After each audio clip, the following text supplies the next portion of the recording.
Et oh, salut toi, merci d'avoir cliqué sur la vidéo. Si tu veux, tu peux t'abonner et merci si tu le fais. Bonne vidéo. Et bonjour à tous, on se retrouve pour une toute nouvelle vidéo foot de rue et foot de rue extrême. Donc comme vous avez pu le voir dans le titre, on va parler de foot de rue extrême, quel est meilleur. Évidemment là ça va être mon avis, donc peut-être que vous allez pas être content, mais c'est mon avis. Il y aura peut-être une prochaine vidéo, mais ce sera pas mon avis. Mais en tout cas ça sera mon avis si je préfère foot de rue ou foot de rue extrême. Il y aura plusieurs thèmes. Il y aura le thème de l'histoire, des graphismes, des personnages, du football, de celui qui apporte le plus de choses, des actions et du mieux joué, genre les acteurs, le doublage et tout. Bref, avant n'hésitez pas à liker, vous abonner. On pose la petite question et ensuite on commence la vidéo. On commence par l'histoire. L'histoire de foot de rue, c'est du coup Tag, Gabriel et Louise les technos, qui sont orphelins, pauvres ou riches, bref, composent l'équipe des Bleus de Port-Marie. Ils organisent dans leur ville la première Coupe du Monde de foot de rue. Pour réaliser leur rêve, ils doivent surmonter de nombreux obstacles, notamment le sentiment de méfiance de certains habitants à l'égard de ce sport qu'ils considèrent comme dangereux. Et il y aura plusieurs obstacles, et ils vont évidemment gagner la Coupe du Monde. Il y a plein d'épisodes vraiment originaux et très stylés. Et puis après, il y a une saison 4 où Petit Dragon et sa nouvelle prend la relève et participe aux qualifications de la prochaine Coupe du Monde de foot de rue. Et après, c'est pareil que foot de rue saison 1, 2 et tout. Et puis foot de rue extrême, l'histoire, donc c'est un Tag, un ancien joueur de foot de rue, devient le demi-frère de Samy, un passionné de foot de rue extrême et capitaine de sa propre équipe, la team, dont Tag devient le coach. Et donc la team participe à un tournoi où différentes équipes, qui sont par exemple les Ninjas, les Del Toro, les Magic, les Darkside et la team, ils s'affrontent pour participer, pour voir lequel représentera la ville pour la Coupe du Monde de foot de rue extrême. Bon, pour moi, la question est déjà répondue. La meilleure histoire, évidemment, c'est foot de rue. Parce que foot de rue extrême, il n'y a pas vraiment d'histoire. Les épisodes se ressemblent. C'est des épisodes, des histoires, des problèmes qu'on a déjà vus. C'est juste des épisodes de foot de rue, mais en version foot de rue extrême. On les a déjà vus, quoi. Donc, il n'y a pas vraiment d'histoire. En fait, les épisodes n'ont aucun rapport entre eux. À part tu regardes le 1 et le dernier épisode, et c'est bon, en fait. Ça sert à tout regarder. Mais voilà, foot de rue extrême, il n'y a pas vraiment d'histoire. Et foot de rue, par contre, il y a une histoire de malade. Avec l'équipe qui s'agrandit. Le foot de rue qui devient de plus en plus connu. En fait, c'est un combat entre les habitants et foot de rue, carrément. Et il y a des vraies histoires. En plus, ils voyagent. Ils vont au Groenland, au Brésil, en Afrique. Ils vont partout. Ils voyagent. On apprend plein de choses. Et il y a plein d'histoires farfelues, incroyables. Par exemple, l'histoire avec le maire, avec l'institut Rifleur qui allait fermer. Bref, il y a plein d'histoires incroyables. Et l'histoire est incroyable. Tu peux pas t'ennuyer. Ensuite, les graphismes. Bon, les graphismes, c'est pas les mêmes. Donc, foot de rue extrême, c'est du 3D. Donc voilà, c'est une belle animation, c'est fluide, c'est beau, il y a une belle animation, il y a des bonnes actions. C'est vraiment beau, c'est une bonne animation, hein, la 3D c'est bien, il n'y a aucun défaut. Et foot de rue, pareil, hein, bon après c'est un peu vieux et c'est de la 2D donc c'est pas pareil, mais c'est quand même beau, c'est quand même une bonne animation qui est fluide, qui est belle aussi, qui est une bonne animation. Et surtout celle de la saison 4 qui est plus moderne et qui est bien. Honnêtement, la meilleure animation, vu que c'est pas la même, c'est un peu dur. Moi je préfère l'animation de foot de rue parce que c'est l'ancienne et puis je trouve que la 2D la 2D est mieux que la 3D, je trouve. Donc moi je préfère les graphismes de foot de rue, mais ceux de foot de rue extrême sont aussi bien. Ensuite le foot, donc le jeu, comment il joue. Bon, c'est pas pareil. Le foot de rue, bah voilà, il joue partout, dans la rue, dans les ports, dans un bateau, même enfin bref, il joue partout, voilà.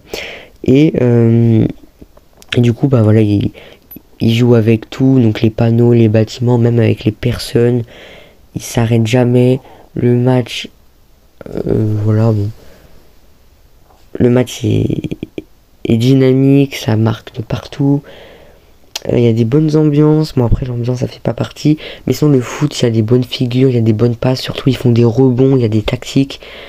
Vraiment, le foot de rue, le foot est bien. Et pour le foot de rue extrême, bah, c'est foot de rue, pareil, ça se joue partout. Mais foot de rue extrême, c'est un peu plus extrême, il y a des figures, il y a des obstacles, ils font des roulades, ils font des sauts, des saltos, enfin bref, c'est beaucoup plus extrême. Honnêtement, moi je préfère le foot de rue. Vraiment, je trouve que le foot de rue, c'est plus passionnant, plus dynamique que le foot de rue extrême. Parce que le foot de rue extrême, en fait, c'est pareil que le foot de rue. Mais je sais pas, moi je préfère le foot de rue. Donc honnêtement, je préfère le foot de rue que le foot de rue extrême. Ensuite, les personnages. Bon, je vais pas dire tous les personnages, qu'il y en a beaucoup. Dans le foot de rue extrême, on a comme personnages les personnages de la team, comme Inès, Luna, Greg, Joey, Tag. On a Héloïse à la fin. On a évidemment Samy. On a les ninjas, les Del Toro, on a Paul. Bref, plein de personnages. Honnêtement, les personnages, ils sont bien. Ils sont plutôt stylés. Enfin, vraiment, ils sont bien dessinés. Ils sont plutôt beaux. Ils ont chacun leurs sentiments. Ils sont chacun propres à eux. Mais, en vrai, ils sont quand même vides. Ils n'ont pas d'histoire, pas de passé, pas d'objectif, pas de rêve. Honnêtement, les seuls personnages de foot de rue extrême qui sont travaillés, bah, c'est Tag, grâce à foot de rue. Un tout petit peu Samy, Inès et Joey. Ou un peu Greg. Mais honnêtement, après, il n'y a rien. Genre, on sait même pas où ils habitent. On sait rien, quoi. Vraiment, on sait rien du tout. C'est un peu vide. Les foot de rue, il y a beaucoup plus de personnages. Ils sont mieux travaillés. Et vraiment, il y a plus de personnages. Ils sont beaucoup mieux. Vraiment, on les aime plus. On s'accroche plus à eux. Ils sont incroyables, comme par exemple Zanguezino, Requin, la Mademoiselle Adélaïde, ou même encore Chrono, le maire, ou bah évidemment les personnages des Bleus, Petit Dragon, ou même les équipes secondaires. Les personnages principaux ou quelques personnages sont bien travaillés. Donc honnêtement, les personnages de foot de rue sont quand même mieux travaillés et beaucoup plus passionnants. Ensuite, avant-dernier thème, les actions. Bon, les actions, donc en gros les occasions, les buts, les passes, les occasions, voilà, les actions. Dans foot de rue extrême, bon, en vrai c'est mieux parce que comme c'est la 3D, c'est plus beau, c'est mieux animé, c'est plus dynamique, c'est plus fluide. Et puis en plus, vu que c'est du foot de rue extrême, bah, c'est extrême, il y a des saltos, il y a des figures dans le ciel. Bref, c'est beaucoup plus impressionnant. Et que le foot de rue, bon, c'est bien, il y a des bonnes actions, mais vu que ça reste du 2D, ça reste un peu moins fluide. Et souvent, ils mettent des photos, par exemple. Enfin, ils mettent pas des vidéos, ils mettent des photos. Et des fois, l'action est un peu plus longue, vu que c'est de la 2D. Donc évidemment, je préfère foot de rue extrême, mais celle de foot de rue est quand même pas mal. Et puis pour finir, on a la musique. En fait, pour la musique, on va parler du son.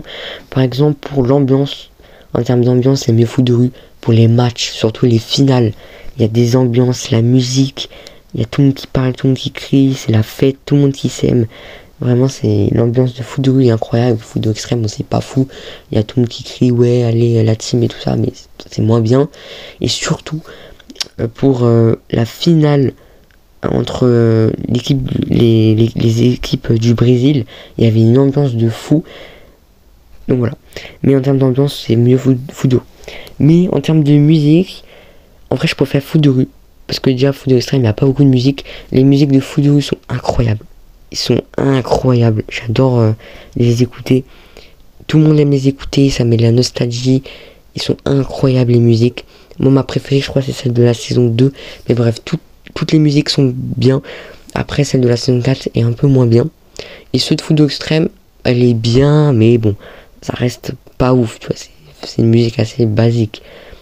Et en termes d'OST, donc les musiques de fond, ils sont bien les deux, mais en vrai je préfère comme ceux de foot de rue. Il y a une ambiance, il y a un truc incroyable derrière, et ça nous met dans l'action, ça nous fait rêver.